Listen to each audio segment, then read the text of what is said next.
Então vamos lá. Hoje pela manhã eu coloquei na plataforma, eu queria só já deixar claro aqui no chat para vocês. Vou chamando o pessoal aí pelo WhatsApp, que a aula começou, viu? Vai ficar gravado de qualquer forma. Deixa eu compartilhar com vocês aqui um roteiro de estudo que já estava na plataforma, não sei se vocês chegaram a baixar.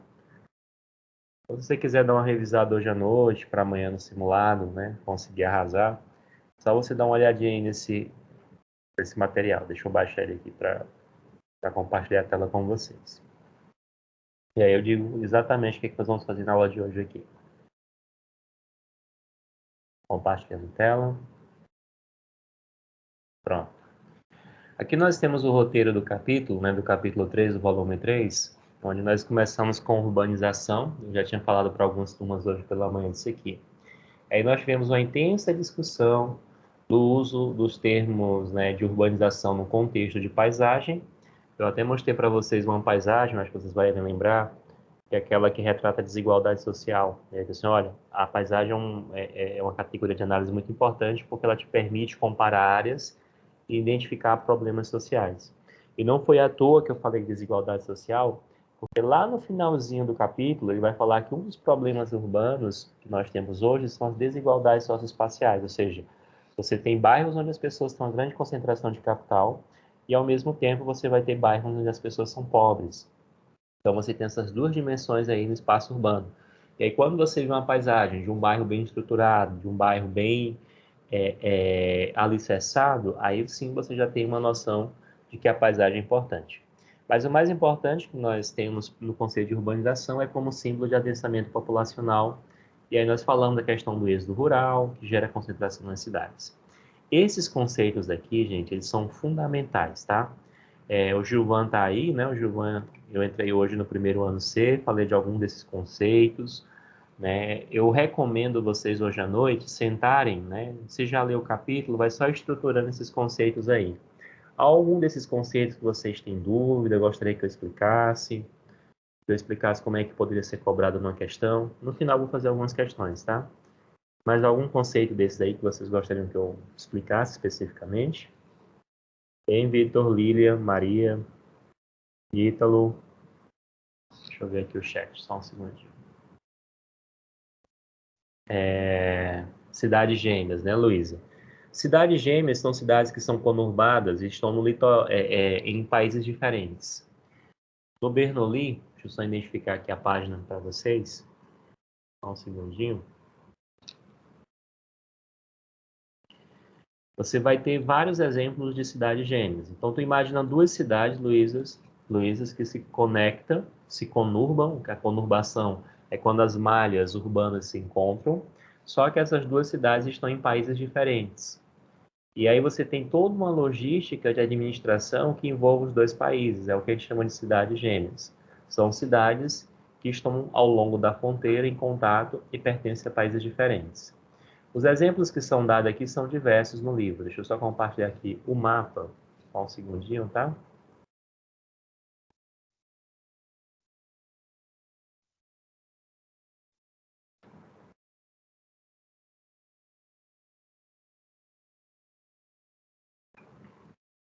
Pronto. Aqui nós temos vários exemplos de cidades gêmeas. Né? Conurbação, Lilian, é quando as malhas urbanas se encontram. Deixa eu mostrar aqui para você, né, esse exemplozinho aqui. Ó. Tá vendo conurbação? Você tinha aqui... Vocês conseguem ver a seta do mouse?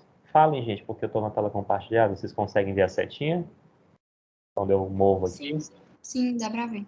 Pronto, aqui você tem um município, né? Cada estado brasileiro é dividido em município, que é uma unidade, né, federativa de administração, onde o prefeito, ele é o chefe do poder executivo do município. No meio do município, você tem a cidade, que é a parte urbana. O que aconteceu no segundo momento? Essa cidade expandiu tanto, a sua malha, a cidade cresceu tanto, né, nos três municípios, que elas se conectaram de tal maneira que já não existe mais zona rural entre as cidades, ou seja, você suprimiu as zonas rurais. Esse fenômeno, onde as cidades se encontram, se agregam, nós chamamos de conurbação. Perfeito? Teresina Timon, por exemplo, eu posso considerar como conurbação? Acho que sim. Pode. Não existe zona rural, ó. São municípios diferentes, de estados diferentes, e as malhas urbanas se encontram. Recife, Olinda, o ABCD Paulista, né? Como é que pode ser cobrado? Nesse caso, Benedito, conurbação, essa figura aí já caiu no vestibular, você acredita? Ele colocou essa figura na fase 1, ele chamou de fase 1, fase 2, e perguntou qual o fenômeno urbano que está sendo mapeado. Uma outra coisa que ele pode colocar, várias metrópoles, como acontece no Nordeste dos Estados Unidos e na costa Oeste dos Estados Unidos. E você tem, ele pergunta qual o fenômeno, e você vai lá, megalópole, então ele pode cobrar desse aspecto. Ele pode quebrar ele cobra uma questão também política, Benedito, porque essas áreas conurbadas no Brasil, elas recebem uma denominação de regiões metropolitanas. Esse termo foi criado porque existia uma necessidade de gestão dessas cidades. Então, ele pode cobrar isso também. Por que é gestão? Então, imagina, eu acho que até dei o exemplo, foi no primeiro ano seu, foi no meu, não lembro, mas eu falei hoje o seguinte, tu imagina que tu tenha dois municípios como Teresina e Timon. Aí o prefeito de Teresina é Bolsonaro e o Timon é Lula. Ou seja, são dois polos políticos diferentes, eles brigam entre si. Aí vai construir uma ponte, eles não querem se unir para construir a ponte, porque um diz que é de direita, outro diz que é de esquerda. A ideia da região metropolitana, Teresina nem chega a ser uma região metropolitana, porque o nível dela de integração é menor. Né? É o que a gente chama, ó, Teresina, Timon, deixa eu voltar aqui. Deixa eu diminuir aqui, fica grande assim, fica difícil de visualizar. Está lá embaixo.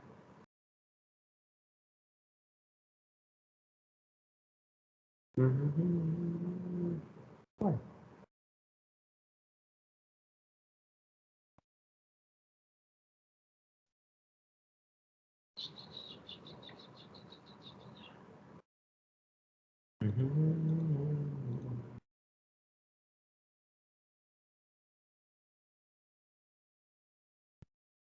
Pronto. Olha só aqui. Você tem, ó, Teresina e Timon, você tem a maior unidade que você agrupa vários municípios, a gente chama de região metropolitana, certo? Quando é, só dessa página aqui, acho que assim fica melhor aí uma.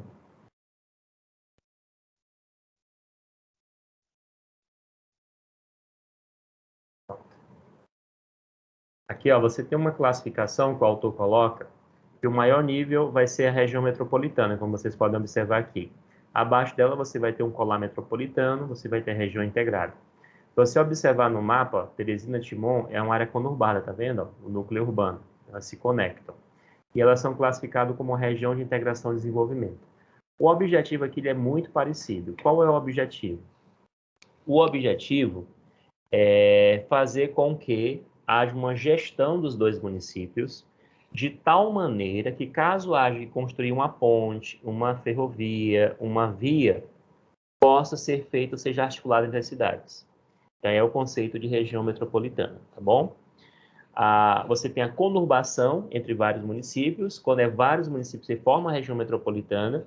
E aí deve, na teoria, na lei, formar um comitê para gerir essa região. Então, se precisar fazer uma ponte, esse comitê ele vai buscar um diálogo entre os prefeitos, entre os governadores. Por que entre os governadores? Porque quando você tem cidades como Teresina e Timon, que são de estados diferentes, e às vezes vem de verbas também estaduais. Então, tem que ter uma combinação entre as duas prefeituras e os dois estados, para que você consiga fazer, por exemplo, uma ponte entre os dois municípios. Então, essa gestão é feita pelas regiões metropolitanas. O governo criou a lei para que pudesse, né, na teoria pelo menos, administrar essas regiões, tá? Quanto maior, nós vamos classificar como região metropolitana, quando ela é menor, a gente chama de polar metropolitano, e quando ela é menorzinha, nós vamos chamar de região integrada, perfeito? Aqui nós temos, olha, aquilo que eu estava mencionando anteriormente, que são as chamadas cidades gêmeas. Isso aqui, gente, eu estava respondendo o Benedito, que estava perguntando como é que pode ser cobrado. Aí eu falei para ele, a conurbação pode ser cobrada desde aquela figurinha perguntando qual é o fenômeno, você identifica como conurbação. Pode ser perguntado o que é uma região metropolitana, e você vai colocar que é uma região conurbada que tem um grupo que administra. Ou se tiver municípios ou cidades em países diferentes, você vai chamar de cidades gêmeas. Certo? Perfeito, Lídia, sua análise, tá bom? Elas se completam economicamente. Elas são dependentes, mas o que faz a conurbação em si, Benedito, não é a relação econômica, isso é importante, mas a conurbação é as malhas urbanas se encontrarem. Porque normalmente o que acontece? Você sai de Teresina, para você chegar na cidade de Altos, você tem que passar por uma zona rural, entre as duas cidades. Mas se Altos cresce de tal maneira que as malhas urbanas de Teresina e Altos se emendam, aí nós deixamos de ter zona rural. Aí é conurbação. Conurbação é esse resultado. É o contato, é o choque entre as duas malhas urbanas. Às vezes você tem 3, 4, 5, como é o caso de São Paulo. Você tem São Paulo, Diadema, São Caetano, Santo André, que elas se unem em uma só. Perfeito?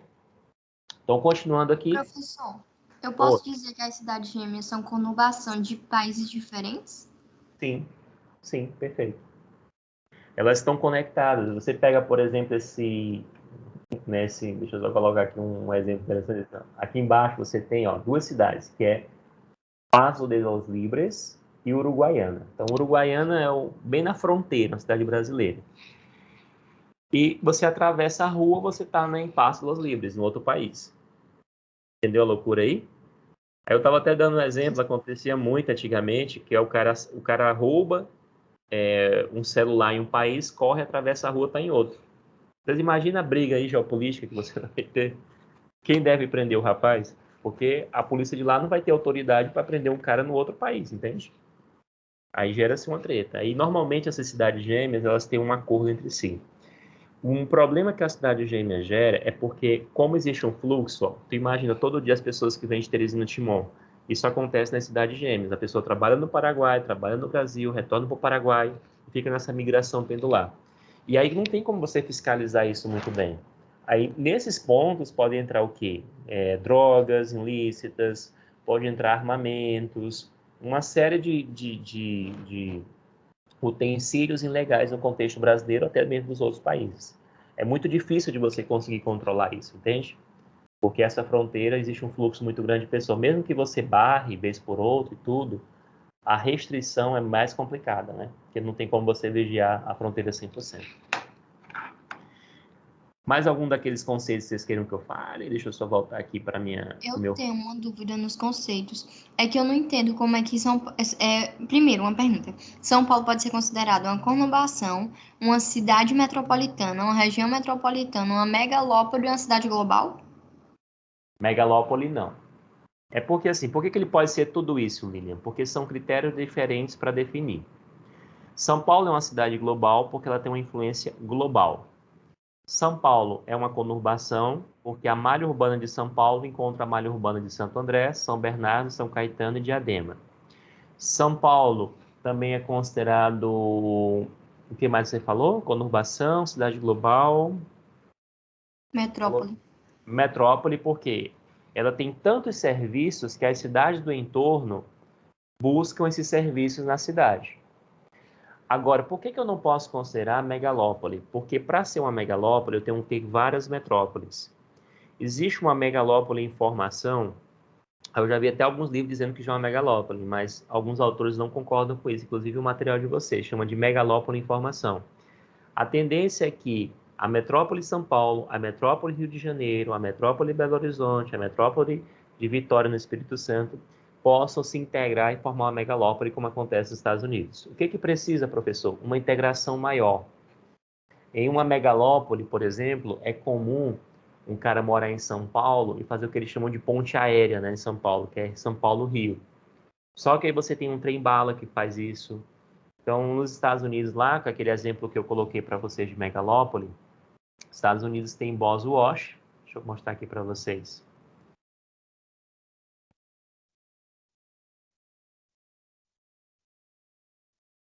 Já olha o chat, meus amores.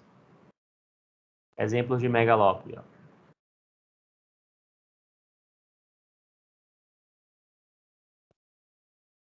Nos Estados Unidos, você vai ter aqui, ó, todos esses pontos aqui, né, Lilian, são metrópoles, ó. Washington, a metrópole, Baltimore, Filadélfia, Nova York, Albany, Boston.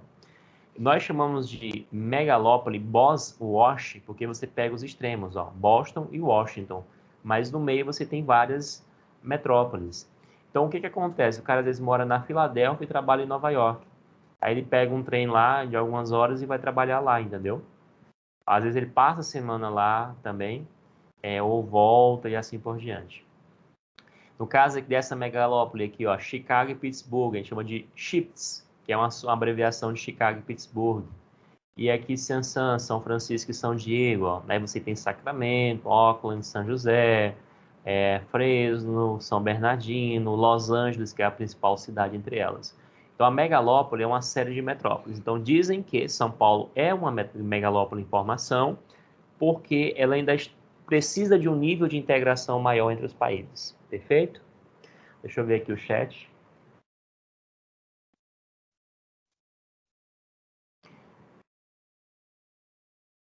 Desmetropolização. Então, basicamente, é desmetropolização, né? Eu estou lendo aqui vários comentários que resumem nisso. Pode ser cobrado da seguinte forma. Imagine que eu coloque dois mapas aqui, ó. Esse primeiro mapa, que é o mapa que traz as megacidades. Eu já falei para vocês que megacidades têm 10 milhões de habitantes ou mais. E aí ele coloca esse outro mapa para você comparar. E ele pergunta como é que eu posso, analogicamente, ou seja, fazendo uma analogia entre os dois mapas, comparando, como é que eu posso vivenciar o mecanismo de desmetropolização. O que você vai perceber? Vamos pegar aqui o caso de Nova York, ó. Nova York aparece com a bolinha vermelha, ou seja, é uma mega cidade, tem acima de 10 milhões de habitantes. Porém, quando eu vou para 2030, o que aconteceu aqui com a cidade de Nova York? Ela continua como uma mega cidade, pela coloração aí que foi dada.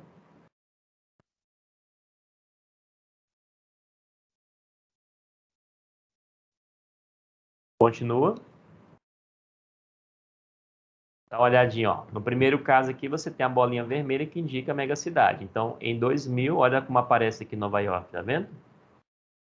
Bem expressivo, ó. Você pode observar. Quando eu vou para o ano de 2030, o que aconteceu aqui em Nova York? Estão conseguindo identificar? Deixa eu só dar aqui uma olhada bem aqui numa coisa. Eu já estou desconfiado tem uns dias. Professor, o que você falou mesmo que eu não ouvi? Perguntei para vocês se houve uma mudança nas megacidades. Deixa eu só olhar bem aqui esse mapa de 2030, porque ele tem aqui umas coisas que eu estou meio que desconfiado. Ó, não sei se vocês estão percebendo. Deixa eu mostrar aqui para vocês. Essa bolinha aqui está em Nova York, certo? Deixa eu aumentar aqui. Nordeste Estados Unidos, está aqui em Nova York, certo? Do nada, em 2030, essa bolinha está aqui em cima. Ó. Vocês estão ligados no que eu estou dizendo? Só que aqui não tinha nada. Como é que você tem uma região aqui que é extremamente fria, não tem uma população grande, de repente ela vira uma mega cidade? Uma cidade vermelhinha aqui, ó, que tem 10 milhões de habitantes. Está entendendo meu raciocínio? Ou você tem uma mega cidade aqui no meio do Caribe, ó. Como é que você tem uma mega cidade aqui no oeste da Bahia? Está entendendo minha lógica? O que eu estou achando é que a sobreposição está errada. Isso aqui é para vir um pouco mais para o sul, tá vendo? Ó? Deixa eu mostrar aqui um mapa de 2030 para vocês terem noção do que eu estou dizendo. Deixa eu pegar na qualidade melhor. Pronto. Ó. Olha só como está diferente aqui a bolinha. Ó. Vou mostrar para vocês. São Paulo aparece aqui e a bolinha está aqui. Ó. Não aparece a bolinha no norte aqui do Canadá. Ou seja, o que foi que ele fez? Ele jogou essa bolinha para cá. Ó. Então o mapa de 2030 está errado, viu? Acho que foi no primeiro ano C que eu estava falando essa semana. Ou foi no B? Alguém lembra que eu estava falando que estava muito estranha essa bola vermelhinha aqui, ó. No centro do Brasil. E você não tem nenhuma cidade aqui no centro, ó. Capaz de chegar a 10 milhões de habitantes em tão pouco tempo. Vocês entenderam o que eu estou colocando aqui? Sim, Benedito. Sim. Mas vamos lá. O mapa de 2030 ele está errado. O que é o fenômeno de desmetropolização? Pode ser que ele coloque esse primeiro mapa, aí ele coloca o segundo mapa. O que tu vai perceber? Ou ele pode colocar uma tabela também, como essa tabela aqui, ó. Deixa eu mostrar aqui para vocês. Tabela...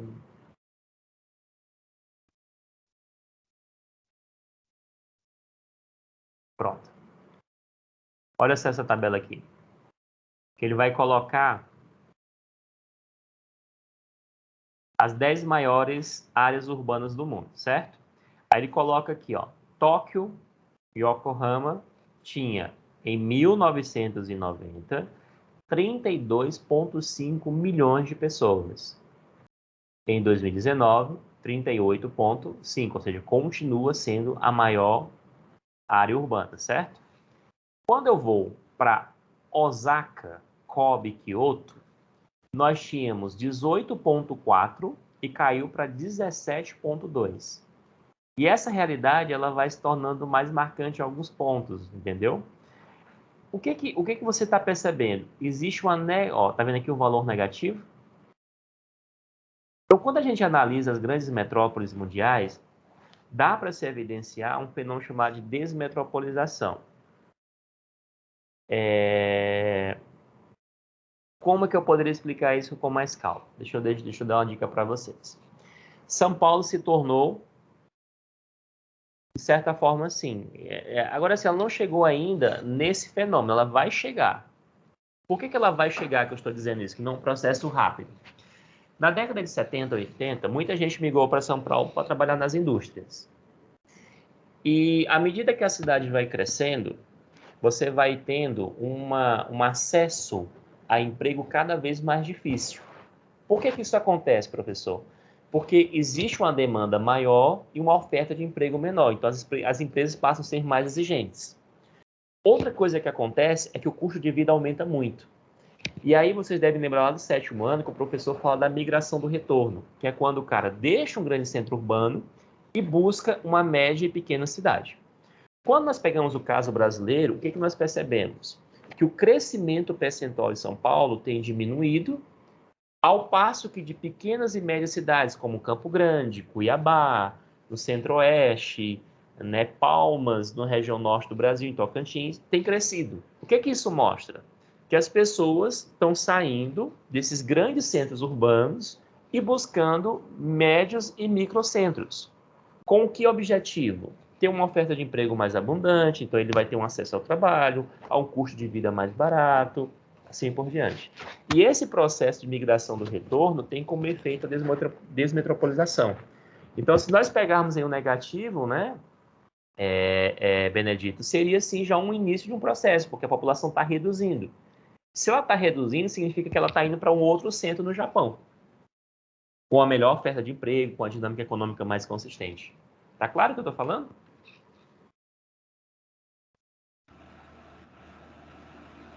Professor, então quando a gente fala nome do Brasil, é como se fosse totalmente o processo ao contrário de urbanização, por exemplo, na época do café, que estava tendo a época da Revolução Industrial, ainda mais aqui no Brasil, que, tipo, tinha esse pedaço de terra que custava barato, porque não tinha muitas pessoas na terra. Aí é como se fosse a desmetropolização, por exemplo, a indústria sai da metrópole, por ela estar muito povoada, os impostos estão muito altos, não vale mais tanto a pena ela estar lá. Aí ela vai para áreas mais próximas, que até a terra é mais barata. É como se fosse isso, é como se fosse um desinchaço populacional e também da própria indústria, para ela ampliar o negócio e sair da rede lá, coisada. Sim, sim. Perfeito, perfeito. Mas ficou claro aí o conceito de desmetropolização?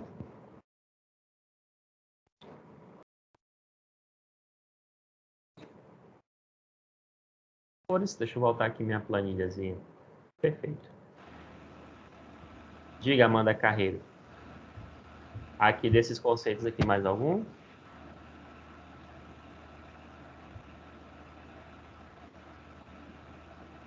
Deixa eu só mutar aqui a Amanda que ela deixou. Microfone aberto.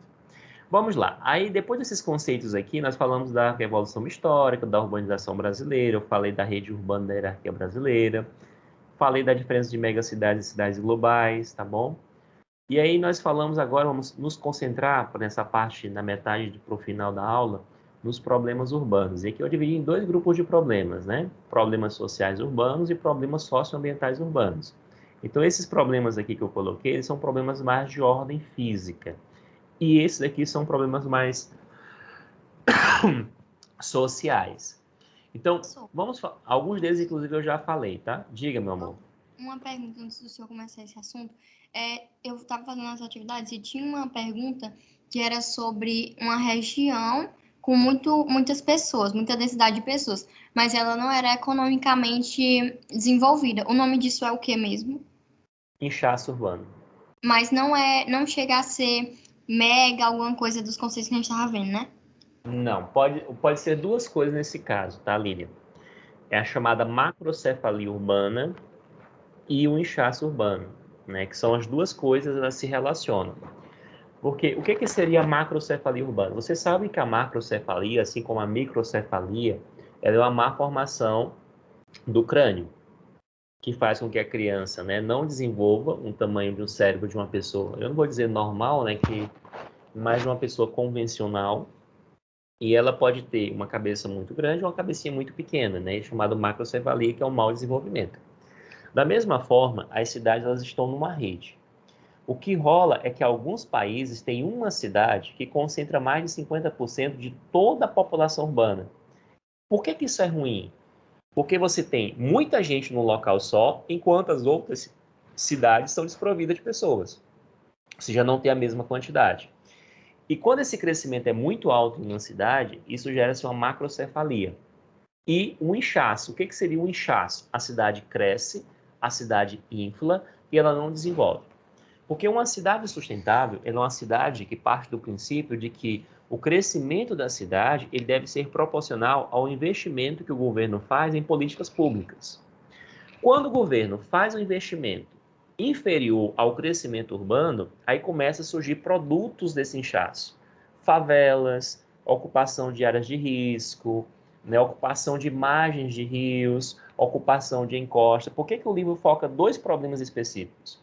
Porque no litoral brasileiro, que são os mares de morro, no caso do Rio de Janeiro, Santa Catarina, né, Recife, que tem os mares de morro, as pessoas ocupam as encostas, porque não tem dinheiro para comprar na região de Copacabana, né, no bairro da Tijuca, que é plano. Ou então, na região de Teresina, por exemplo, as pessoas ocupam as margens de rios, que são constantemente assoladas por inundação.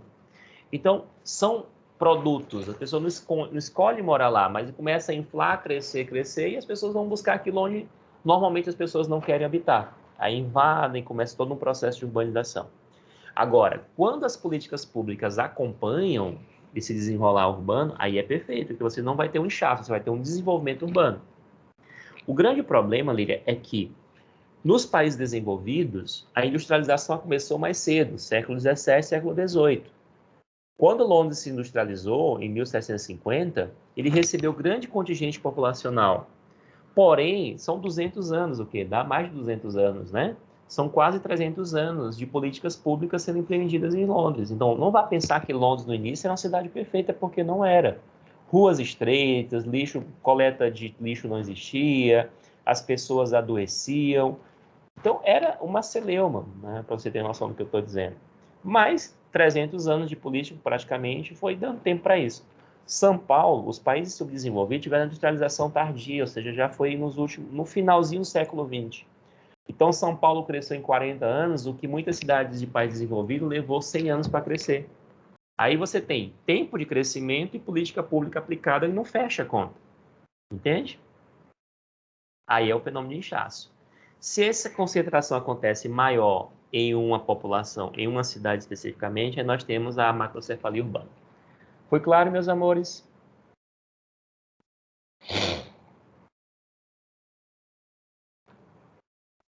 Vocês sabem que eu estou num fuso diferente de vocês, né? Aqui já é Japão, olha aí, o sol da manhã aqui, ó. Tá vendo? Vocês estão à noite aí no Brasil, né? Preocupo não que eu faça a ponte aérea e amanhã eu estou na escola novamente para fiscalizar vocês aí. Bora lá, meus amores. Problemas urbanos.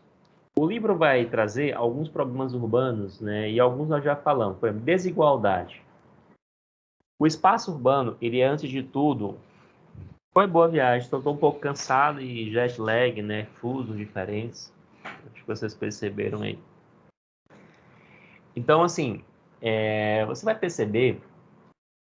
Até me desconcentrei aqui. Ai, Deus meu. Confundindo sonho com realidade. É, quem diria, né? Mas não custa nada sonhar, né, gente?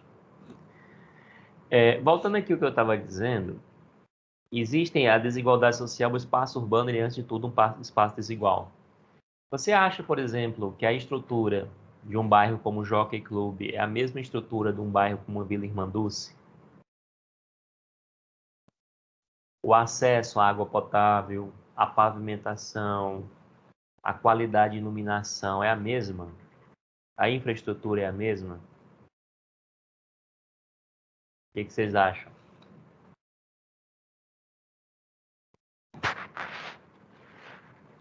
Totalmente diferente, né, gente? Isso evidencia o quê? Uma intensa desigualdade. Então, os espaços urbanos são símbolo da desigualdade. Mas eu nem vou... Uma vez eu estava andando com um amigo meu, e aí ele estava passando ali na Zona Leste, e ele olhando pelo vidro do carro assim, parado. E eu dizia, por que eu estava observando? E ele estava olhando umas palmeiras, uma daquelas casas da Zona Leste, e ele falou assim, gente, cara, aqui até ventar venta, né? Entendeu a expressão dele? Até ventar que venta. Olha que nível de desigualdade o cara está dizendo. Como se o vento selecionasse as áreas de Teresina para atingir, né? Ele vendo as palmeiras balançando. Mas de fato, o espaço urbano, ele é um espaço de segregação, né? E de desigualdade. Mas eu não vou mais me aprofundar nisso, porque nós tivemos uma aula sobre isso. Eu mostrei para vocês, né? Aquele prédio, aquele condomínio de luxo em paisagem. E aí nós comparamos e falamos das infraestruturas, né? Vento é privilégio, né, Luísa? Somente dos bairros mais ricos. A macrocefalia urbana eu já expliquei, certo? Vamos para a mobilidade urbana. Mobilidade urbana diz respeito a como o coletivo se porta no espaço, né? Hoje eu estava falando mais cedo, né? E aí até a Cristina fez umas boas colocações, né? A gente, não sei se ela está aqui, tá aqui, né, Maria Cristina Coelho. E a gente estava falando de bairros funcionais. E uma das grandes vantagens dos bairros funcionais, deixa eu ver até que se eu encontro aqui a matéria, tá, Maria Clara? Deixa eu só lembrar. Oh, Maria Clara, Maria Cristina. Carlos.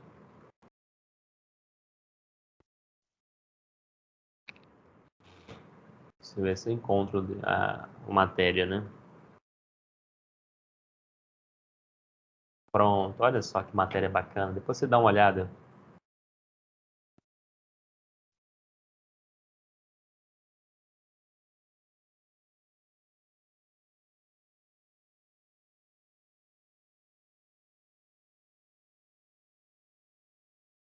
Pronto, deixa eu mostrar aqui para vocês essa matéria.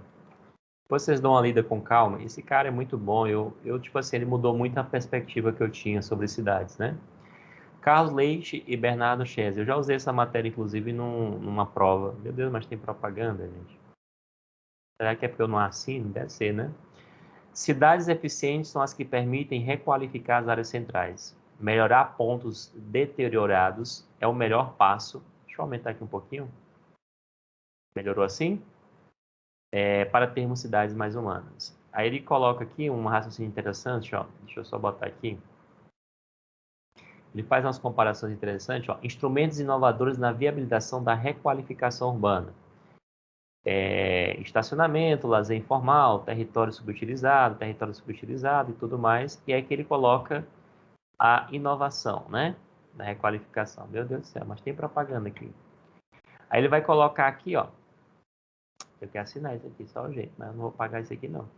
Aí ele coloca o que seria um bairro mais adensado, misto, e aí você criar áreas verdes nessas partes adensadas, né? E aí ele vai fazer uma discussão que eu acho interessante, que é o seguinte, o livro dele, né? Olha só.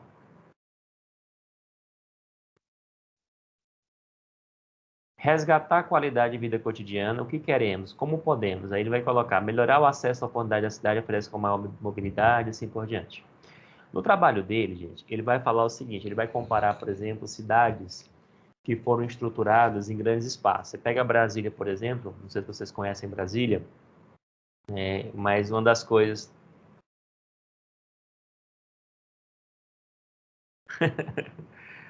o vento, ele entra mais nordeste e sudeste, né? Mas a discussão é boa. Então, eu estava falando hoje com a Maria Cristina pela manhã no remoto o seguinte: você pega uma cidade como Brasília, ela foi estruturada uma cidade de administração política, mas você percebe que os espaços são muito grandes. Então, você tem os ministérios, planados ministérios, você vai ter lá o Planalto, vai ter o Supremo Tribunal Federal, só que as distâncias são muito grandes entre um pé e outro.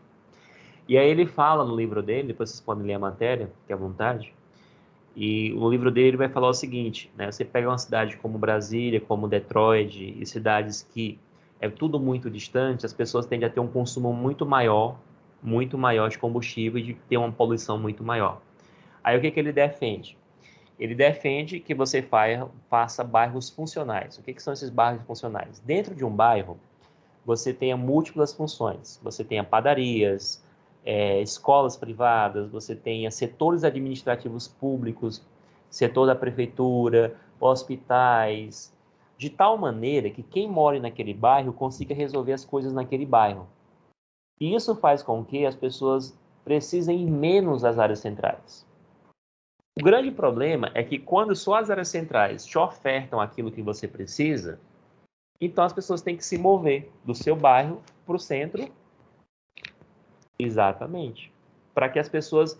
É porque a gente fala muito assim, vamos falar de mobilidade urbana, vamos substituir o transporte individual pelo transporte coletivo. Bacana, nada contra isso, tá? Perfeito. Porém, também é eficiente eu diminuir a necessidade das pessoas migrarem. Eu vou comprar um mouse desse no meu bairro, não tem uma loja que venda um mouse. Aí o que a pessoa vai ter que fazer? Pega o carro, um ônibus, vai para a área central para comprar um mouse, porque o bairro dele não tem uma loja que consiga vender um mouse. Entendeu? Agora, se eu tenho empresas privadas que me ofertam aquele serviço, é melhor. Então, imagina, por exemplo, um bairro que seja bem adensado. Então, o que Singapura fez em algumas cidades? Construíram bairros com 4 pavimentos, né, apartamentos, e abrigaram a população mais carente. No meio desses apartamentos, você cria áreas verdes, parques ambientais. E como muita gente mora ali concentrada, você tem uma demanda maior para o serviço. Isso, naturalmente, faz com que você tenha lojas privadas, né, escolas privadas, você tenha acesso a produtos básicos do seu dia a dia e reduz a necessidade das pessoas irem para as áreas centrais. E isso gera uma melhor mobilidade.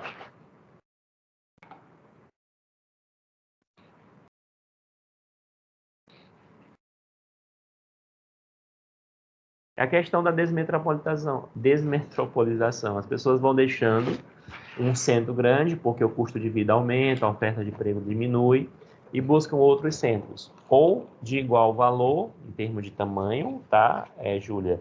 Ou centros de médio a pequeno porte. Exatamente, Maria. Aí você vai criando bairros funcionais. Você já viram que os condomínios de Teresina verticais, eles estão colocando na frente lojinhas, comércio? Porque serve para o condômino e o aluguel que eles cobram ajudam a pagar as demandas do condomínio.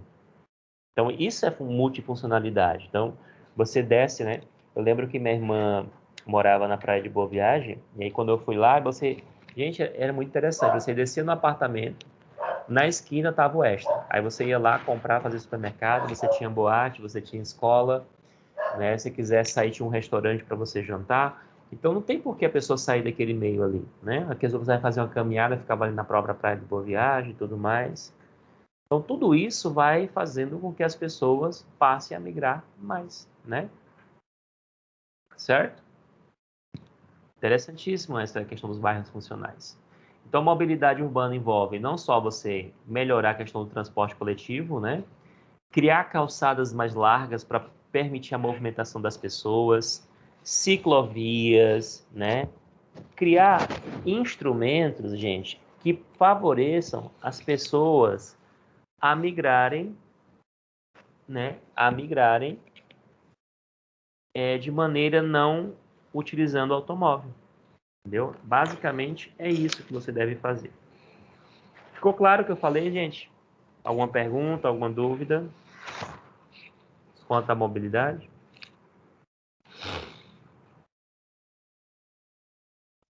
Aqui ele tem um gráfico que eu acho interessante sobre mobilidade, se vocês chegaram a ver, que ele faz esse comparativo. Ó. Vou botar aqui.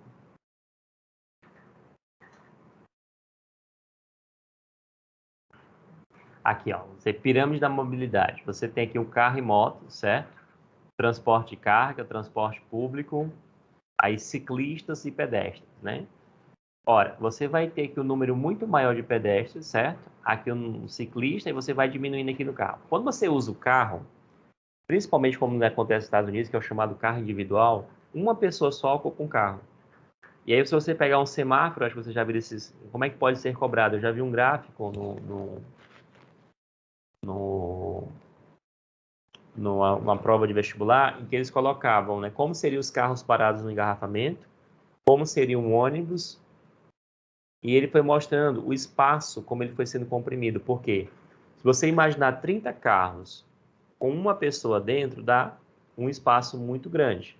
Mas se você colocar essas 30 pessoas dentro de um transporte coletivo, você consegue minimizar e muito o espaço utilizado. Entende o que eu falo?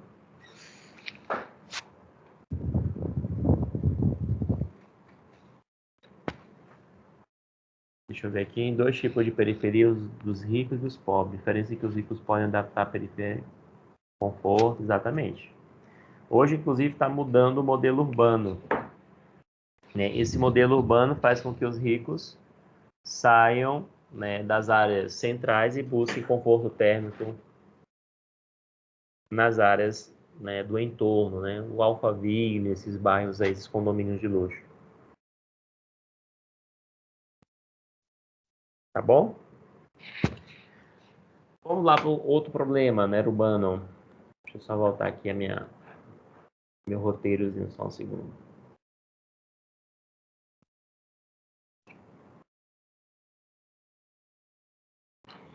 Segregação socioespacial, áreas de risco. Preciso falar disso aqui, gente? Eu já meio que falei de desigualdade, né? Bairro de rico e de pobre, segregação. E vocês lembram quando em relevo nós trabalhamos essa questão da diferença de enchente, alagamento e inundação?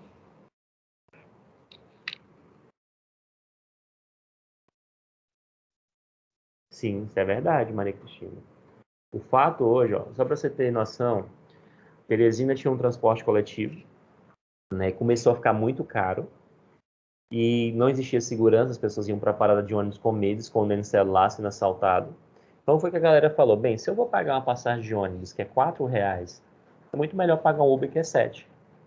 Então, quando surgiu os motoristas de aplicativos, diminuiu a demanda pelo transporte coletivo. E muitas empresas de ônibus em Teresina estão falindo ou estão demitindo em massa. Por quê? Eles aumentaram muito o preço e não conseguiram concorrer com o transporte dos aplicativos. Outra coisa também é a questão da segurança. Então, hoje, cara, eu vou pagar bem que um Uber, porque o Uber, para mim, é mais seguro. O cara vai me pegar na porta de casa.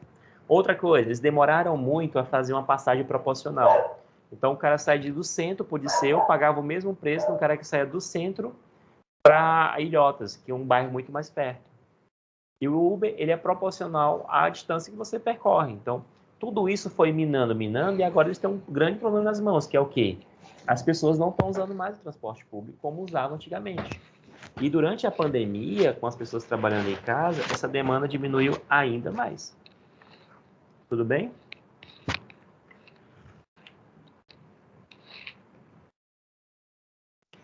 Ó, enchente é a cheia do rio. Quando o rio recebe água de cima da média. Quando ele transborda, ele inunda, porque a margem do rio é chamada de terraço de inundação. Então, enchente, cheia do rio, tanto é que se escreve com CH, porque vem de cheio. Inundação é o transbordar, que atinge a margem do rio, certo? E alagamento fica no centro da cidade.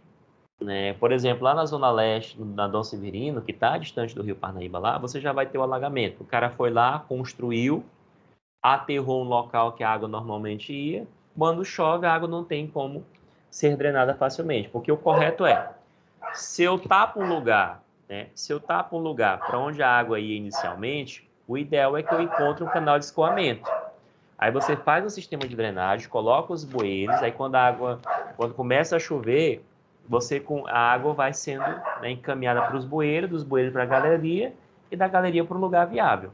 Aí já entra outro problema. A galera vai pegar o lixo, vai jogar no bueiro, entope o bueiro, chove, a água não desce para o bueiro. Então, o alagamento é um sistema de drenagem ineficiente. Quer seja por uma política pública ineficiente, quer seja porque as pessoas têm um mau uso delas, né? Entupindo, jogando saco de lixo, assim por diante. Tá bom? É bem mais fácil locomover pelo Uber, que não tem parada e te deixa direto no seu ponto, perfeito, e depois se vira para... verdade. O seu bairro funcional pode se transformar em centro, subcentros, né? Porque numa cidade você vai ter o centro principal e você vai criando subcentros. Você vai descentralizando os serviços. A ideia é essa, tá bom, Luiz? Perfeito. Violência urbana, nós já tocamos nesse ponto, uma realidade. Essa violência urbana, ela impacta desde a questão do uso do transporte coletivo, né, na circulação das pessoas, a pé, né? Às vezes a pessoa, ela, por exemplo, imagine que eu, Cleison, que mora a 6 quilômetros do Colégio das Irmãs, moro em Timon, decida ir de bicicleta para a escola. Não que eu esteja precisando, né? Dado o meu histórico de atleta. Mas seria uma boa. Mas aí eu fico pensando, bem, eu vou pegar uma bicicleta para o Colégio das Irmãs, vou botar meu notebook, vou colocar meu celular, certo? Gente, vocês estão vendo uns cachorros, vocês me esperam matar eles? Tô brincando. Então, será que dá certo? Pensa comigo, né? Aí você pensa, eu tô falando de sinceridade mesmo, de coração. Eu já pensei de ir para a escola de bicicleta, eu acho que seria uma boa, tá ligado? Mesmo que eu fosse de manhã, minha esposa me pegasse meio-dia, né? Porque é muito quente. Teresina tem, além da violência, esse agravante. Mas você começa a pensar, bem, será que eu vou botar um notebook caro, vou colocar um celular caro? Aí o cara, a Moana brincando com a Dora, uma idosa e uma jovem, né? Depois que a Moana nasceu, tem 8 meses, a Dora, que já tem 12 anos, voltou a ser criança. Né? Então, brincando ali as duas. Então, assim, o que eu... Já. Tá mesmo, viu? Tá longe disso não, viu, Benedito? Meu Deus do céu, espera só um segundinho aqui, vocês falam.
Gente, obrigado. Olha, eu cheguei rápido para dar aula para vocês. Aí minha filha tava dormindo, olha, meu bebezinho tava dormindo dentro do carro.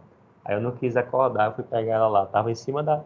Acordou, ficou, ficou em cima do banco. A nenenzinha só tem... Para aí para eles, para. Só tem 2 meses, ó.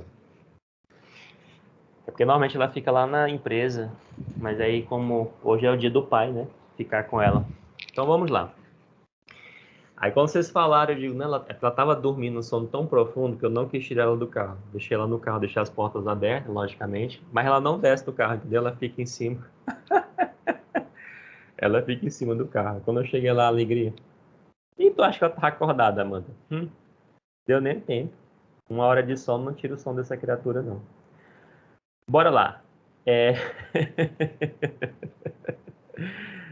Voltando aqui, gente, eu estava em violência urbana, né? Então, violência urbana é isso. Você vai ter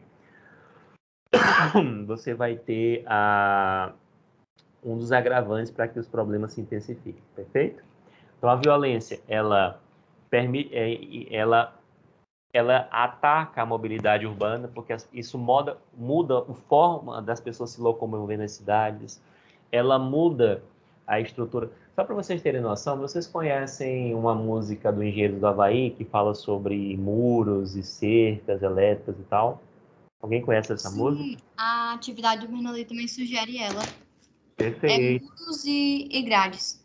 Exatamente. Por que eu vejo lá um comércio pequeno com a grade? O cara não tem nem a hombridade de ir na porta lá, porque ele tem medo de ser assaltado. Então, nós mudamos a cidade, a aparência da cidade, a paisagem da cidade é uma cidade de grades, é uma cidade presa, uma cidade trancada.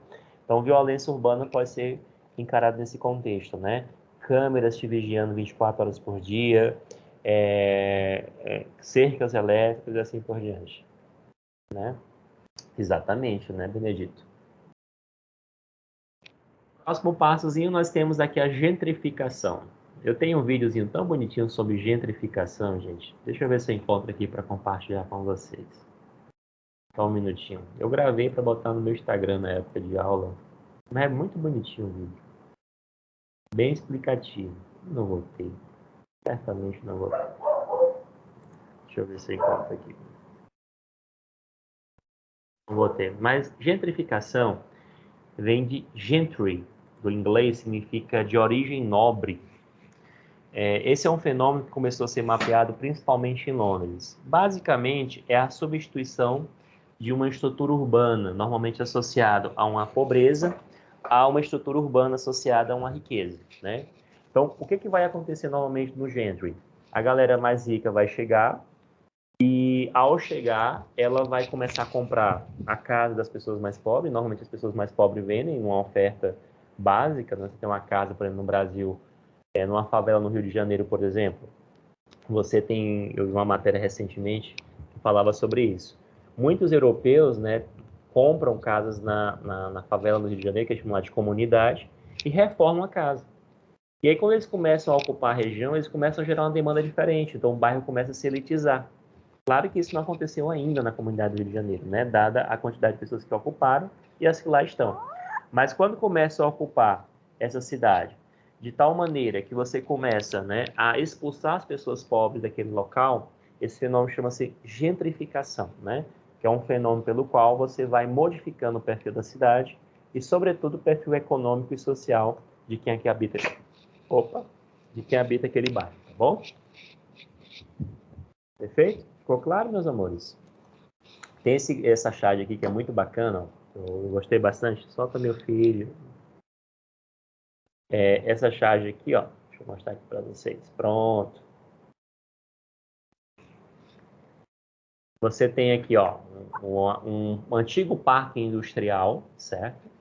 Pode bota Old Industry, né, que é justamente como foi que surgiu esse conceito de gentrificação.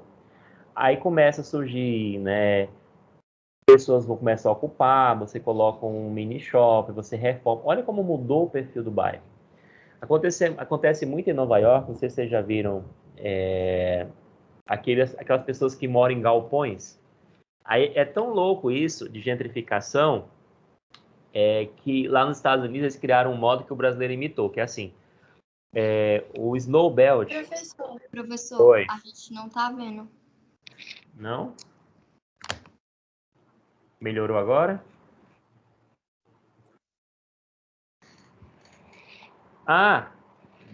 Deixa eu compartilhar então, peraí, só um segundinho. Sorry. É porque eu achava que vocês não estavam me vendo, aí achar, foi mal. Então aqui porque eu não compartilhei, tá? E você tem um antigo parque industrial e aí ele foi sofrendo modificações. As pessoas ocuparam, foram estruturando, colocaram lojas, modernizaram o ambiente. E é claro que a demanda que existia aqui muda totalmente, porque você vai elitizando o bairro e aí vai virando apartamento, local de moradia. No Nordeste dos Estados Unidos, acho que vocês lembram do 8º ano, você tinha... Calma, senhora, é ótimo. Você tinha nos Estados Unidos, no Snow Belt, fica no Nordeste dos Estados Unidos, grandes espaços industriais, como, por exemplo, em Detroit. O que aconteceu? Quando houve a criação do NAFTA, muitas empresas saíram do Nordeste dos Estados Unidos e foram para o México. E ficou aqueles galpões vagos, né, gigantescos. Em Nova York, esses galpões passaram a ser locais de moradia. Não sei se você já viu essas casas americanas que não tem divisórias. Aí você coloca a cama, cozinha, num galpão antigo e você vai revitalizando aquele local, vai dando um outro perfil para ele. O antigo parque industrial que vira agora um bairro residencial, gerando novas demandas, assim por diante. Deixa eu ver aqui que a Maria Cristina me perguntou 2 vezes. Acho que é a mesma pergunta. Tá, só copiou e colou. Tio, como a gente poderia dar incentivo para que a gentrificação aconteça, né? Olha, você pode... vai depender do perfil de bairro que você tem, né? Se você tem antigos bairros industriais, por exemplo, como acontece em Detroit, Nova York, são os exemplos que eu dei, você pode criar políticas públicas que permitam a ocupação, certo? Gestão pública mesmo de ocupação, que é a adequação do espaço outrora que tinha uma funcionalidade de produção e que agora serve para residência. Então, se tem política pública, é isso. Outra coisa é que isso também acontece de maneira natural. É uma tendência a acontecer. Então, você permite acontecer porque as pessoas tendem a buscar esses bairros desocupados e dão uma nova rentabilidade. Ou, enfim, né, modificar esse espaço. Gente, olha, pensa comigo, né? Você tinha ali, há uns anos atrás, a região do Morro da Esperança. As pessoas chamavam, na minha época, era criança, Morro do Urubu. E lá vivia população bastante pobre mesmo. E aí, do nada se faz... Do nada não, né? Existe o projeto e tal, mas do nada se constrói a Ponte Estaiada. E o Morro da Esperança começa a acontecer o quê? Você acha que o perfil socioeconômico das pessoas que moram em torno da ponte vai ser o mesmo daqui a alguns anos? Ou seja, a tendência é que aquela população mais pobre que ali resida, né, ou que residia antes da ponte, devido ao fluxo e tal, comece a ser engolido por empresários, por exemplo, que vão construir empresas, pessoas que compram casas ali devido à acessibilidade, né, porque é praticamente zona leste, né, ali. Você só atravessou a ponte, vai comprar as casas mais baratas e vão reformar, então você vai mudando o perfil do bairro.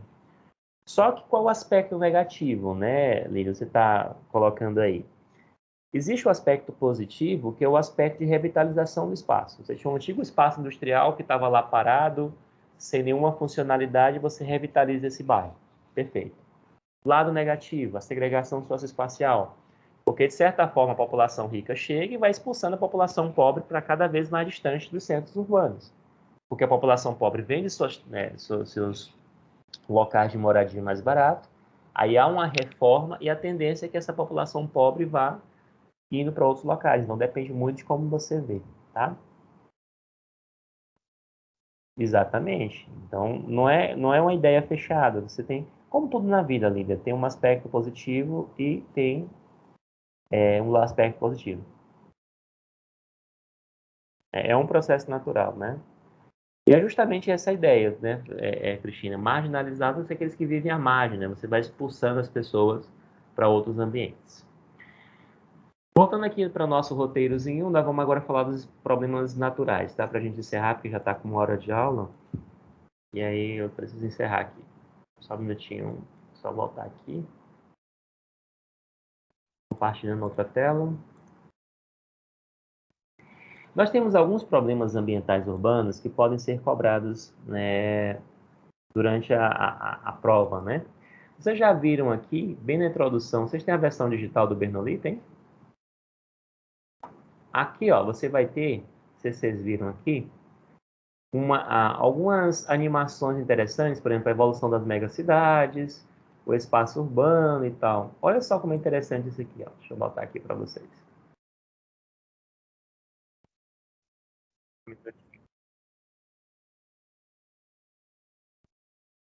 Deixa eu compartilhar aqui a tela com vocês. Quando você clica lá no link do Bernoulli, aparece essa tela aqui. Me digam que vocês estão escutando o áudio.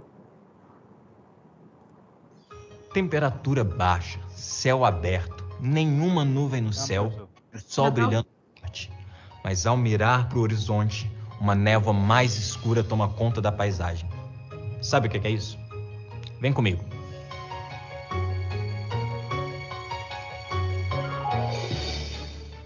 inversão térmica. Ela acontece em qualquer parte do planeta, em qualquer nível da atmosfera. Mas nos períodos mais secos e frios do ano é que vemos melhor esse fenômeno, principalmente nos centros urbanos. Ela é mais intensa entre o final da madrugada e as primeiras horas da manhã, justamente quando são registradas as temperaturas mais baixas do dia. Como é que isso acontece?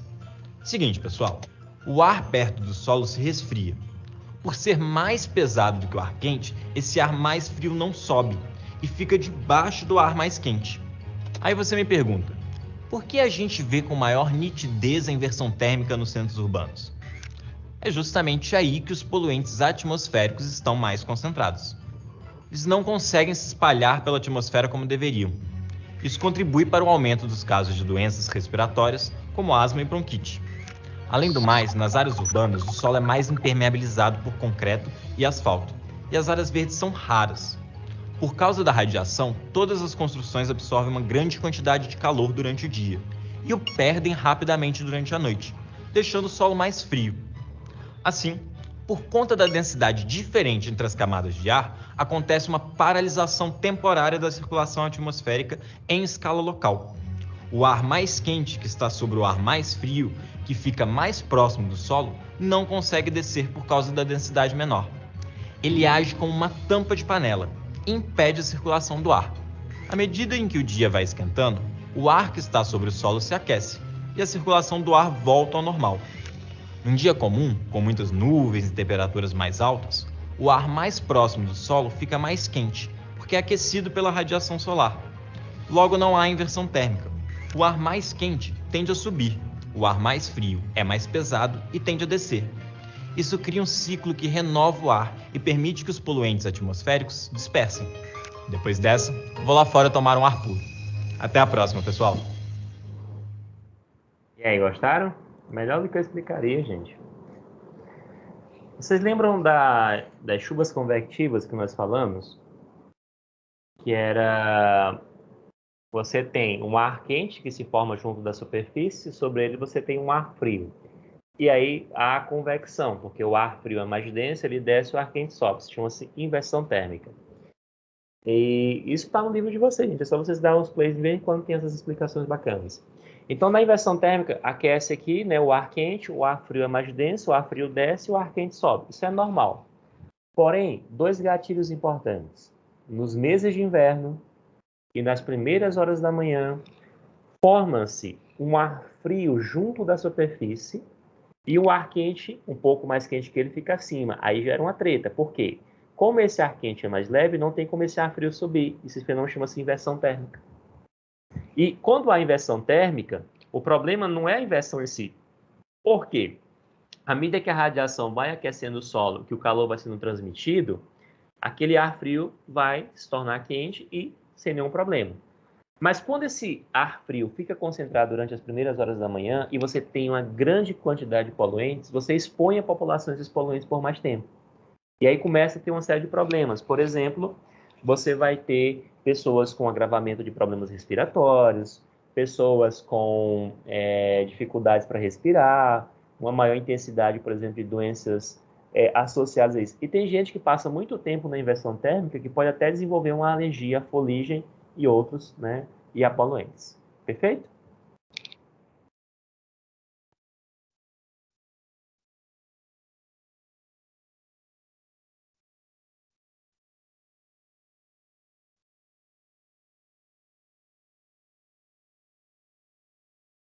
Olha esse outro aqui, deixa eu mostrar para vocês. E não tem aqui, não foi dada da cidade, espaço urbano. E aqui já é outra coisa. Deixa eu explicar então o que ele é de calor. Vamos lá. O meu próximo problema ambiental, o meu próximo problema é ótimo, né? É que eu misturei tudo aqui. O próximo problema ambiental é o chamado smog. Eu acho que hoje, lá no primeiro ano C, me falaram que vocês estudaram isso em biologia recentemente, né? Foi isso? Ou estou errado? Que é verdade, Maria. O smog é uma expressão que é uma junção de duas partículas, que é smoke, fumaça, certo? E a outra partícula, que é uma expressão em inglês para neblina. Então, você forma uma neblina de fumaça. Basicamente, esse é o smog. E você tem uma reação química nesse processo. Deixa eu mostrar aqui para vocês. Ó.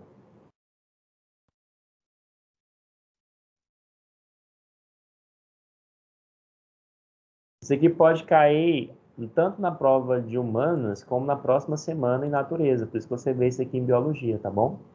Claro que em humanas vai falar das consequências ambientais para as cidades e tudo mais, como a cidade gera isso. Já para a prova de biologia ou de química pode ter, de fato, o que eles... olha esse gráfico bonitinho aqui de inversão térmica, ó. Pode já cair mesmo a reação química na prova de natureza, tá bom? Porque aí a reação química, como professor de química, vocês vão estudar isso. Talvez esse ano não, porque não é roteiro de vocês, mas lá para o terceiro ano cai muito isso aí na prova de química, as reações químicas.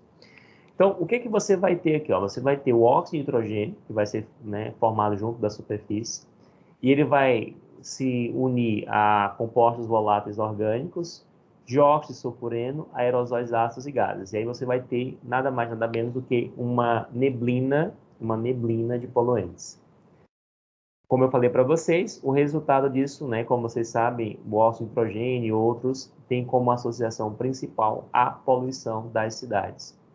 Cara, eu li um livro de 1800 e alguma coisa, não vou lembrar agora, que o cara falava dos problemas sociais urbanos que aconteciam em Londres no século XIX.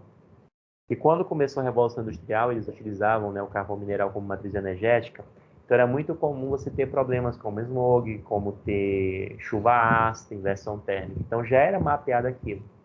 Em cidades da China, eles colocam painéis de LED para você assistir o pôr do sol, porque tanta fumaça, tanta poluição que você não consegue ver o sol se pôr. Tamanho nível que nós já chegamos aqui. Cubatão de fato, tá, Maria? Senhor professor. Oi. Pois não, Lilian? Melhorou aqui o áudio? Ó, pronto. Em The Crown, se eu não me engano, aparece um episódio disso. Ou é disso ou é de algum problema por conta do que o senhor falou agora. Exatamente. A chuva ácida, né, é que é importante lembrar o seguinte, o homem não cria chuva ácida. A acidez é intensificada pelo homem. Você vai jogar na atmosfera o dióxido de enxofre e o monóxido de nitrogênio. Eles capam moléculas de oxigênio e viram o SO3, que é o trióxido de enxofre, e o dióxido de nitrogênio. Quando você, né, tem um processo em que o SO3 ele sobe e reage com H2O, você vai ter como resultado disso a formação do H2SO4, que você sabe muito bem que é o ácido sulfúrico. Então, à medida que você vai ter uma queima de combustíveis fósseis, que você joga na atmosfera o SO2, capta a molécula de oxigênio, vira o trióxido de enxofre, mais o vapor d'água subindo e acendendo, você tem a formação das massas de ar e das chuvas com a intensificação na acidez, ou seja, com a redução do potencial de hidrogênio. Então, a chuva se torna ácida. Qual o problema disso acontecer? Você vai ter corrosão de patrimônios históricos culturais. Então, você pega uma escultura do barroco do século XVIII, que é insubstituível, e expõe ela a uma chuva ácida, então você vai ter lá uma corrosão, né? Enfim. Então, a chuva ácida altera o pH dos solos. Então, no caso de Cubatão, que a Maria Cristina citou aí, e ainda tem esse detalhe, a nuvem se forma sobre Cubatão, mas ela não fica ali, porque ela está sujeita à circulação geral da atmosfera. Então, vai chover na região do entorno, né? Ali da região do entorno, tá bom? Professor, então a inversão térmica e o smog se relacionam, porque os poluentes que ficam concentrados na metrópole podem ser. Inversão é o processo em que o ar frio fica em cima, certo? Embaixo e o ar quente em cima. E o smog seria uma neblina que é formada por poluentes. Entendeu? Não há essa troca, né, de ar quente com ar frio, como acontece na inversão. Mas, em síntese, o ar frio ele forma essa cor muito parecida com o smog, em termos de formação de poluentes. Tá bom? Há a troca, certo? Em termos de poluentes, sim. Muito bem, William. Em termos de poluentes, sim. Então, inclusive, a visibilidade, né, a paisagem vai ser praticamente a mesma nos dois casos, para quem está observando junto à superfície. Ok? Aí aqui nós temos as áreas que mais ocorrem chuva ácida. E observem que essas precipitações ácidas são mais comuns em áreas onde são antigos parques industriais, como o Nordeste dos Estados Unidos, como a Europa, né? E aí tu observa para a Noruega, todo ano você tem chuva, né? 80% dos lagos das corredeiras no sul estão em situações críticas e tecnicamente mortos, porque você intensifica a acidez dessas águas e dificulta até mesmo a vida desses animais, né? Aí você vai ter, por exemplo, outras reações, não? Por exemplo, o ácido carbônico, que é o H2CO3, né? Aí você vai ter o dióxido, né, que vai reagir aqui, vai pegar uma moléculazinha de oxigênio, aí de hidrogênio, aí vai formar aqui o ácido carbônico, né? Viu aí, gente? Eu não sou só um carinha de geografia, não. Eu manjo aqui, manjo nada, né? Olha só, ilha de calor, para encerrar aqui, né, nosso último problema ambiental, são pontos em que a cidade você tem maior temperatura. E é o que eu fiz no meu mestrado inteiro. Então, deixa eu explicar aqui para vocês algo interessante, mostrar como é que cairia ou e como já caiu. A ilha de calor não é a cidade ser mais quente que o campo, porque a cidade já é mais quente que o campo. Porque você já vai ter produção de calor na cidade. Um edifício que bloqueia a circulação de ar, um asfalto que tem um albedo baixo, lembra? Que é o índice de reflectância, que absorve mais radiação, uma concentração maior de poluentes com a queima de combustíveis fósseis dos carros, né? Então, tudo isso vai culminar em fatores que aumentam a temperatura. Então, o que seria, professor, ilha de calor? Observe esse gráfico aqui, ó. Nesse gráfico, tu vai perceber que a temperatura aqui, ó, é 4,5 graus. E nesse ponto aqui é 10,5 graus, ou seja, você teve aqui um crescimento de calor, né, de temperatura, termo de isotermas, de 6 graus. Significa dizer que aqui é uma ilha de calor, porque é um ponto mais quente do que a área do entorno. Essa linha aqui é de 9,5, essa linha aqui é de 8,5, essa linha aqui é de 6,5. Então, esse ponto aqui, que é 10,5, forma uma ilha de calor, que é um ponto mais quente.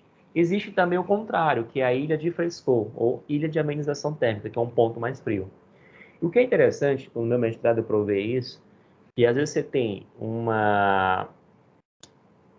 um fator que gera a ilha de calor, aumenta a temperatura, só que o ar quente é de baixa pressão, então ele atrai os ventos em direção a ele. Então, à noite, né, como fica baixa pressão porque está mais quente, os ventos vão ir lá, transmite o calor e aquele ponto fica mais frio. Porque o ar quente é de baixa pressão, lembra? Então, quando se forma uma ilha de calor, às vezes à noite forma uma ilha de amenização térmica. Porque como a ilha de calor é formada, você tem uma área de baixa pressão que atrai a circulação de ar e ajuda no arrefecimento, ou seja, você vai ter um resfriar mais intenso, sobretudo no final da tarde, tá bom? Aqui nós temos um gráfico muito bacana, ó, o ar úmido do oceano, cidades litorâneas, próximo do litoral, né? O ar úmido se desloca do oceano para o continente. Quando entra em contato com a ilha de calor, esse ar úmido se aquece e se dirige para as camadas mais altas da atmosfera. Lá, onde está mais frio, o vapor d'água se condensa e precipita como chuva, né? Que é muito parecido com o que nós chamamos de chuva convectiva, né? Lembra? A ilha de calor faz com que a massa de ar que entra na cidade evapore rapidamente, aí à medida que esse ar úmido vai subindo, que é o calor latente, condensa, precipita na cidade, naquele núcleo, né? Então, a ilha de calor pode, inclusive, provocar esse efeito de chuvas na cidade, tá bom? E, dependendo se formar cúmulos nimbus, que é aquela nuvem mais esparsa, pode gerar chuvas tempestuosas, né? Chuvas intensas e com a formação de raios, tá bom?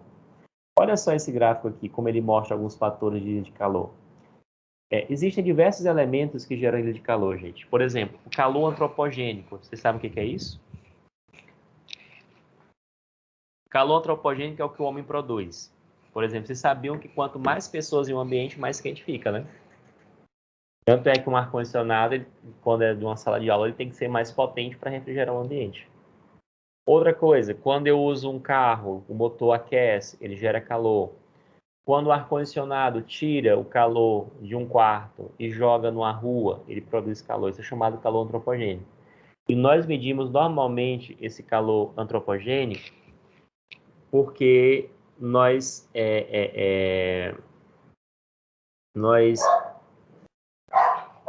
meu Deus do céu, nós medimos o calor antropogênico a partir do consumo energético. Como assim, professor? Quanto maior o consumo de energia, maior é o calor antropogênico, porque as coisas que consomem mais eletricidade são as que mais produzem calor, tá bom? Continuando, Nós temos também a poluição, nós temos o asfalto, os materiais da geometria urbana. O material urbano já absorve mais radiação, libera mais calor. A geometria que bloqueia a circulação do ar, que ajudaria nesse processo. Então, são todos os fatores que geram de calor. Deixa eu ver aqui se eu faço umas questões com vocês, uma de ilha de calor, para a gente continuar na mesma perspectiva. Vou fazer só as duas questões, tá, gente? Eu sei que vocês estão cansados, mas...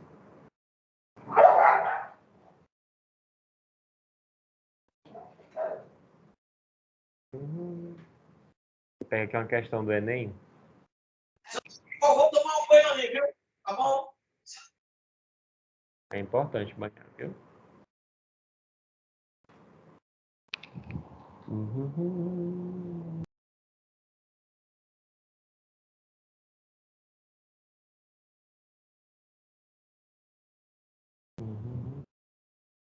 Espírito Santo.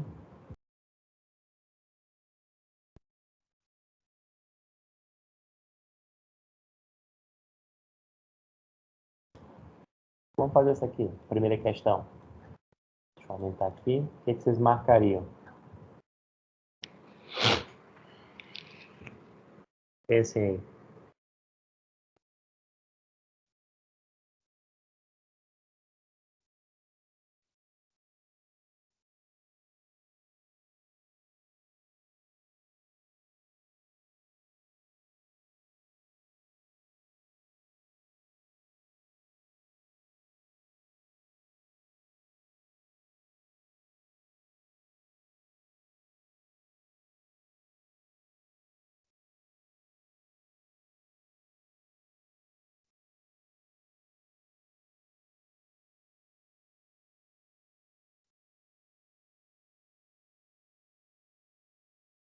E aí, o que vocês marcariam na primeira?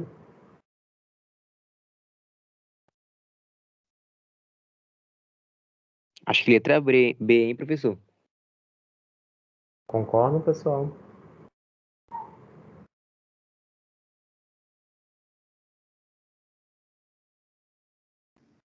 Sim. Ele está falando da expansão das cidades, né? Formação de aglomerações urbanas, e aí ele coloca o resultado desse projeto, desse processo, né? Que é aquilo que a Cristina estava falando, que é justamente o crescimento das regiões periféricas. Só que no atual modelo urbano, gente, é muito importante estar atento a isso.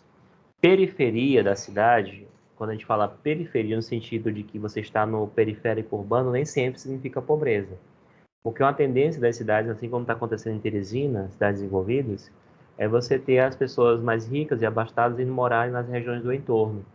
E aí criam bairros próprios, normalmente condomínios fechados, né, que tem um conforto térmico mais interessante, né, seria uma lógica.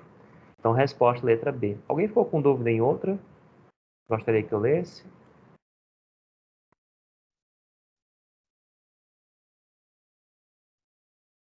Vou fazer mais uma aqui, tá? Olha aqui aquele assunto que vocês perguntaram. Faz a quinta ou a sexta, por favor. Tá bom. Vou fazer a quarta, quinta e a sexta em encerro. Vou fazer rapidinho, pode ser? O Rio de Janeiro tem projeção imediata no próprio estado e no Espírito Santo, e parcela do sul do estado da Bahia, e da Zona da Mata, em Minas Gerais, onde tem influência dividida com Belo Horizonte.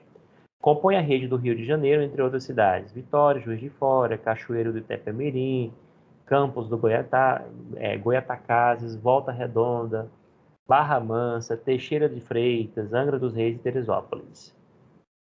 O conceito que expressa a relação entre o espaço e a cidade do Rio de Janeiro é o espaço que contempla toda essa rede aqui, gente, certo? Que fica em torno do Rio de Janeiro. Qual seria, então, o conceito? Frente pioneira, zona de transição, região polarizada, área de conurbação, periferia metropolitana.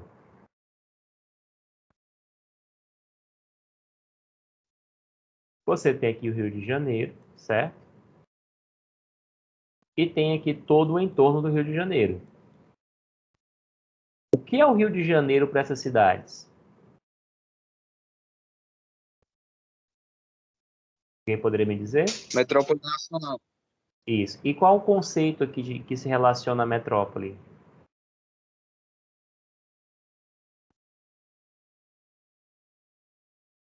periferia metropolitana?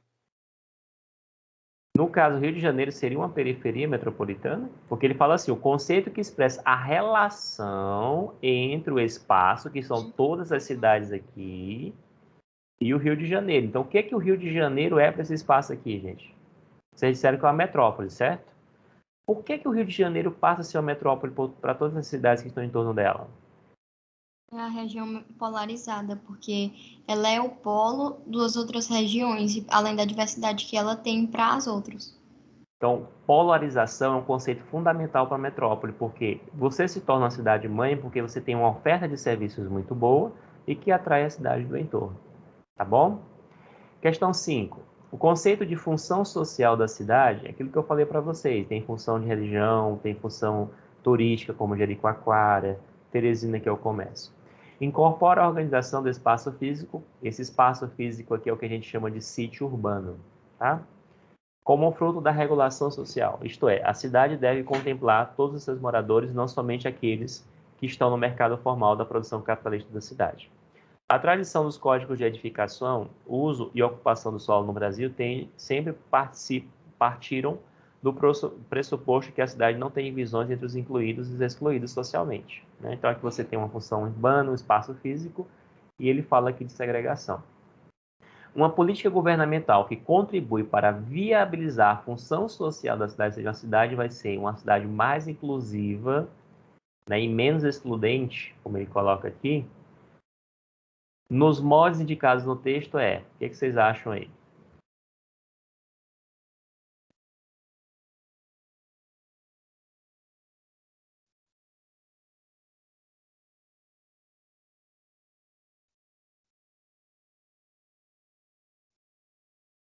Tio, acho que é letra A nessa aí, ó.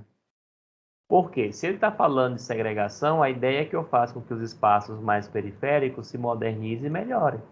Então, para eu levar essa categoria, o que eu tenho que fazer? Eu tenho que pegar os bairros periféricos e colocar eles dentro de uma qualificação de serviços pobres, porque senão vai somente intensificar.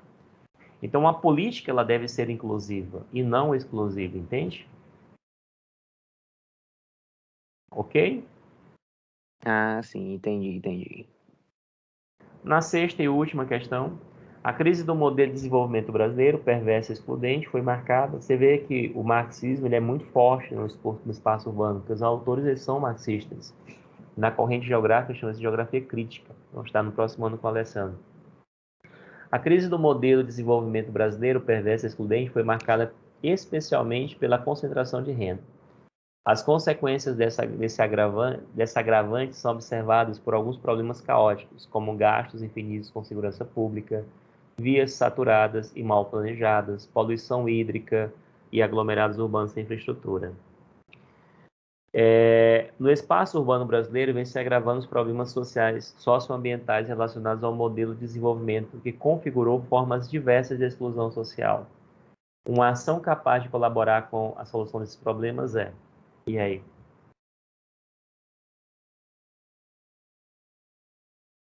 Como é que eu vou usar uma ação para diminuir ou mitigar a exclusão, né? Porque não dá para acabar com a exclusão social, mas dá para mitigar, melhorar, né, a igualdade.